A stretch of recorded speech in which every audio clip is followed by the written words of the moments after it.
नमस्कार बंधुरा आपनारा देखছেন voice of Bankura presented by S sir physics Bankura সেরা ফিজিক্স কোচিং সেন্টার। বাংলার ভোটার তালিকা নিয়ে চাঞ্চল্য। দিন দিন লম্বা হচ্ছিল যে তালিকা তা এবার আছড়ে পড়ল ভয়ঙ্কর এক সংখ্যায়। 58 লক্ষেরও বেশি আনকালেক্টেড ফর্ম। আর গতকালই ছিল এনুমারেশন প্রক্রিয়ার শেষ দিন। নির্বাচন কমিশন সূত্রের দাবি 100% এনুমারেশন ফর্ম রাজ্যে বিলি করা হয়েছে।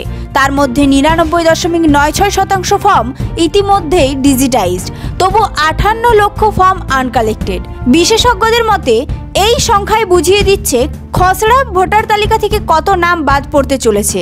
58,08,232 জনের মধ্যে চিত্রটা এমন, মৃত ভোটারের সংখ্যা 24,18,699টি, নিখোঁজ ভোটারের সংখ্যা 12,01,462টি, ঠিকানা বদল 19,93,087টি, ভুয়ো ভোটারের সংখ্যা 1,37,575টি এবং অন্যান্য 57,509টি। বাংলার মোট ভোটার সংখ্যা এখন 7,66,37,529টি। এদিকে খসড়া তালিকার প্রকাশের তারিখেও হয়েছে পরিবর্তন।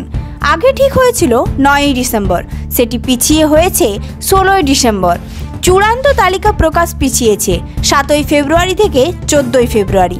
তবে বাংলার ক্ষেত্রে আর কোনো পরিবর্তন হচ্ছে না। অন্যদিকে বড় খবর, উত্তরপ্রদেশে বাদ যেতে পারে 2,91,00,000 নাম, যেখানে 31শে ডিসেম্বর প্রকাশ পাবে খসড়া তালিকা।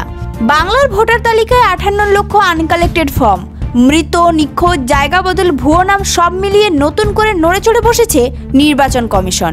এখন নজর 16ই ডিসেম্বর প্রকাশিত হতে চলা খসড়া তালিকায় ঠিক কী চমক অপেক্ষা করছে বাংলার জন্য। এই ধরনের গুরুত্বপূর্ণ খবর সবার আগে পেতে আমাদের চ্যানেলটি সাবস্ক্রাইব করুন আর ভিডিওটি শেয়ার করতে ভুলবেন না। আপনার মতামত কমেন্টে জানান আর লাইক শেয়ার করে ভয়েস অফ বাঁকুড়ার পাশে থাকুন।